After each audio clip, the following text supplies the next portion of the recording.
కాంగ్రెస్ ప్రభుత్వం 1000 రోజుల పాలన పూర్తి చేసుకుని సంబరాలకు సిద్ధమవుతుంటే ప్రధాన ప్రతిపక్షం బీఆర్ఎస్ సమరభేరి మోగిస్తోంది.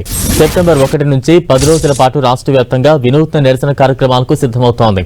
కాంగ్రెస్ ఇచ్చిన హామీలను అమలు చేయలేదని విమర్శిస్తున్న బీఆర్ఎస్ ఈ విషయాన్ని ప్రజల్లోకి బలంగా తీసుకువెళ్లాలని డిసైడ్ అయింది. ఇందులో భాగంగా సెప్టెంబర్ 1న ప్రభుత్వ వైఫల్యాలపై తెలంగాణ భవన్లో చార్ట్ షీట్ లోగోను ఆవిష్కరించనుంది. సెప్టెంబర్ 2 నుంచి వరుసగా నిరసన కార్యక్రమాలకు ప్లాన్ చేసింది. సెప్టెంబర్ 2న కాంగ్రెస్ ఇచ్చిన 6 గ్యారంటీలపై నియోజకవర్గ కేంద్రాల్లో ధర్నా చేయడంతో పాటు బాకీ కార్డులు పంపిణీ చేయనుంది. సెప్టెంబర్ 3న వ్యవసాయ రంగంలో సమస్యలు, రైతుల ఇబ్బందులతో పాటు 22A అంశం విద్యుత్పై ధర్నా చేయనున్నారు.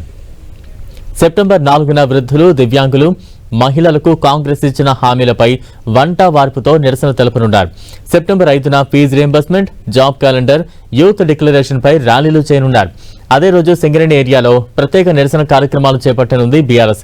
సెప్టెంబర్ 6న హైదరాబాద్లో తాగునీరు, వీధి దీపాల సమస్యలపై ఆటో ర్యాలీ చేయనున్న గులాబీ పార్టీ సెప్టెంబర్ 7న కాంగ్రెస్ హామీలపై జిల్లా కేంద్రాల్లో సామూహిక వినతి పత్రాలు అందించనున్నారు. 7 రోజుల నిరసన కార్యక్రమాలపై సెప్టెంబర్ 8న రాష్ట్ర వ్యాప్తంగా ఉన్న అంబేద్కర్ విగ్రహాలను, వినతి పత్రాలను సమర్పించనున్నారు.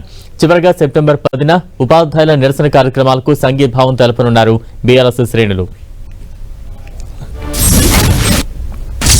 ఆటో డ్రైవర్లు చచ్చిపోయి, రైతులు చచ్చిపోయి ఆత్మహత్యలు చేసుకుని, నిరుద్యోగ యువకులు వాళ్ళు దిక్కు దారి తోచనటువంటి పరిస్థితులలో వాళ్ళు చాలా భయంకరమైనటువంటి స్ట్రెస్కు గురవుతున్నారు. పరీక్షలు పెట్టడానికి చేత కాదు. లేక పెట్టిన ఒక పరీక్ష లోపభూయిష్టమైనటువంటిది.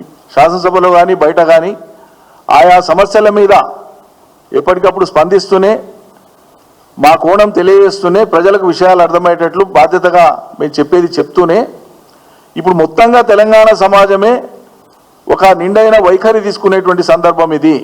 అలసత్వానికి అవకాశం లేదు. ఇప్పుడు 1000 రోజులైనాక కూడా మనం మౌనంగా ఉండలేము. కాబట్టి ఎక్కడి వాళ్ళు అక్కడ ఇప్పుడు మేము ప్రకటించినటువంటి ఈ కార్యాచరణను, ఈ కార్యక్రమాన్ని యథాతథంగా తూచా తప్పకుండా దాన్ని అమలు చేయడం ద్వారా మీ నిరసనను, మీ వ్యతిరేకతను గళం వినిపించాలి. ఈ ప్రభుత్వం యొక్క మొండితనాన్ని, ఎగవేత ధోరణిని సంపూర్ణంగా ఎండగట్టాలి.